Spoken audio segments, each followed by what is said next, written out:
2 days ago was a travel day for me. I was traveling from northern Maine, actually New Brunswick, Canada, and catching a plane in Portland to Baltimore, and then Baltimore across to Colorado.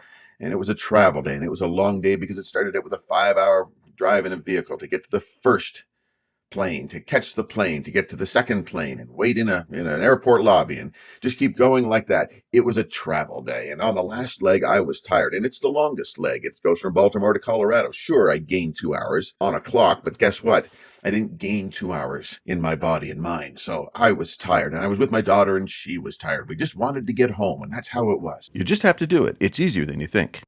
And when you get on a plane and it's Southwest, so you pick your own spot to sit down, you generally look for people that look tired, adults that look tired, adults my age that look tired. You want to look for those things because if they're tired and you're tired, they're going to want to do nothing. And that's what you want to do. You want to do nothing as well.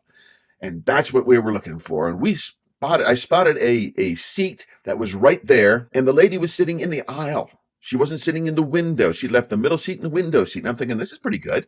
It's closer to the front. Why don't we do that? And so I said, maybe sit there. And we sat there and we sat down. I sat in the middle aisle because my daughter wanted the window seat. And this lady was sitting in the aisle seat because that's where she wanted to sit. And I never noticed. It was my fault. I did not notice it. Right across from her on the other side were her 3 kids. Yes, she was traveling alone with 3 kids. And she didn't even sit beside, well, she kind of sat beside 3 kids between the ages of 6 and 10 years old. And I thought, this is going to be a disaster. No one's going to get any sleep. These kids, sooner or later, one of these kids is going to blow up. And when the one kid blows up, the other 2 are going to blow up. And then we're going to have a full-on family war. And it was just the mother.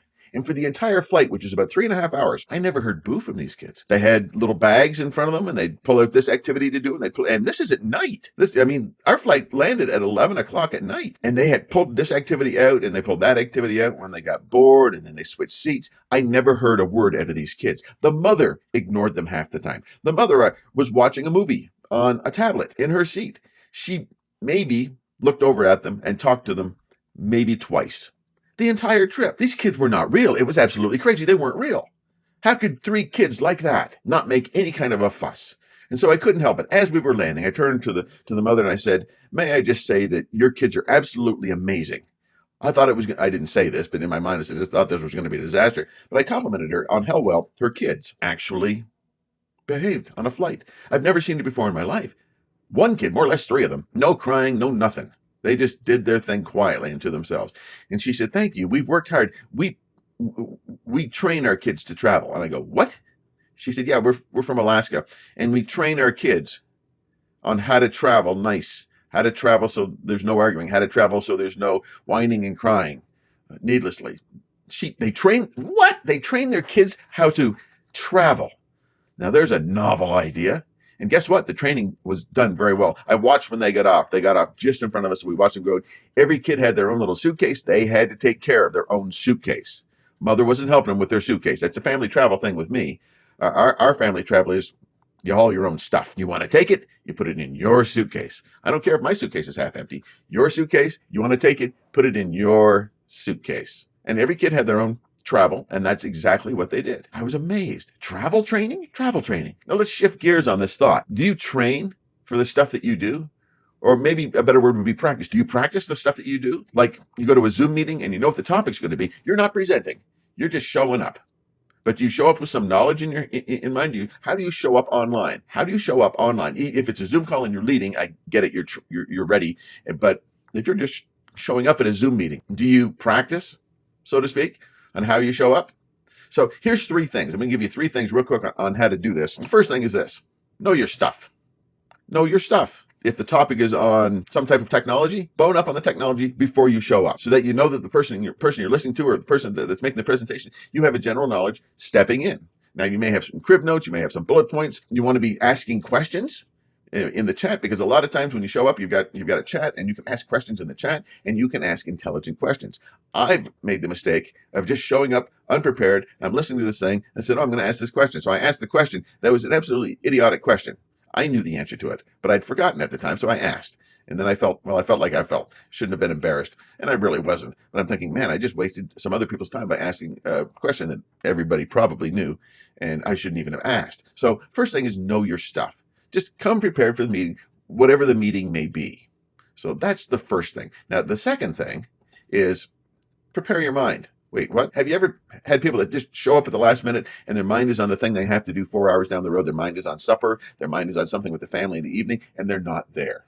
Now, if you're going to show up, if you're going to take the time out of your schedule, out of your time, out of your life to show up at this thing, be there in your mind. Be present. Be in the present at that thing for the half hour or the hour, whatever the meeting would be. And also, in preparing your mind, you may say, you know what? I've had enough of this, and you leave the meeting. That's okay. But when I talk about preparing your mind, I mean this. Show up to serve. A lot of people show up to say, what can I get out of this for me? How can I get something out of this for me? What can I get? What can I learn? And yes, you're there to learn something yourself. I get it. But some people show up with the attitude of, I want to, I need to know this. I have to know this. How can I get more out of this? No concept of the other people around you. I know it might be in a Zoom meeting or a webinar, but show up prepared to help. Maybe make some comments in the comment area that helps somebody else, that is intelligent enough to be courteous and connect with somebody else. There's some people that are comment extroverts. They comment on everything from an emoji to a yes, to an amen, to a I've done that before, yada yada yada. And I would like to help you lean away from the idea of commenting on. I've been in that situation, because you're starting to focus on you. Focus on, yes, okay, you've been there, you've done that, but share the lesson you learned and not try to throw out the whole, I've done that, I did this. Just take the lesson, what you learned, and share it with somebody else. So preparing your mind really means just showing up to serve others first. You're going to learn stuff. You're going to get stuff. You're going to ask intelligent questions because you know your stuff and you've prepared. And you're also preparing your mind. You've prepared your mind to show up, and you're going to be there. And you're going to do it not just to learn something from the person, but connect with other people. I've been able to show up in weekly meetings with other people where I'm just a guy that just shows up. And now the presenter recognizes me and connects with me. And this even happened to the point where this person who does this weekly to hundreds of people actually reached out to me and said, hey, I checked out this thing you did online, and may I give a suggestion? And I said, absolutely. Now I'm connecting one-on-one, because this person saw that I connected with people in the chat as to help other people and not just be all about me. And it's not all about you. Now, the third thing is this: check your text. I'm a little embarrassed to say this, and for a couple of reasons. Well, what happened was I checked everything. I checked, the software that I'm using, the hardware that I'm using. I made everything work. I made sure my background was cool. I made sure I had the right shirt on, because the wrong shirt, well, yeah, anyway, my fashion wardrobe is, a black t-shirt, because it works best for me on here. Sorry about the sideline. But what happened to me was I didn't check the microphone. I didn't have my microphone sound on, and nobody was watching, which is a little sad, but that's okay. But it's out there. Well, it was out there. But I went through a 12-minute thing just like this with no sound. And I had to pull the video down, and I had no sound. What I had to do is I had to privately record the entire presentation again with sound, and then edit it and then put it out there. I added a couple hours of work to what I was doing because I didn't check one thing. Now, when I say check your tech, I mean, check your sound, check your camera, check your lighting, but also check your background. What's it look? Does it look like you're a slob? Does it look like you're there? It makes a difference. People will notice whether you're there to show up and help, or whether you're there just to show up. Just, I'm here. Don't get me wrong. Showing up is a good thing. If you're in a bit of a rush, but you've taken the time to show up for this thing, hey, at least you're there. I've noticed that on a lot of webinars, 80 or 90, well, not, I'm guessing, but probably 50%. You can tell it's a guess.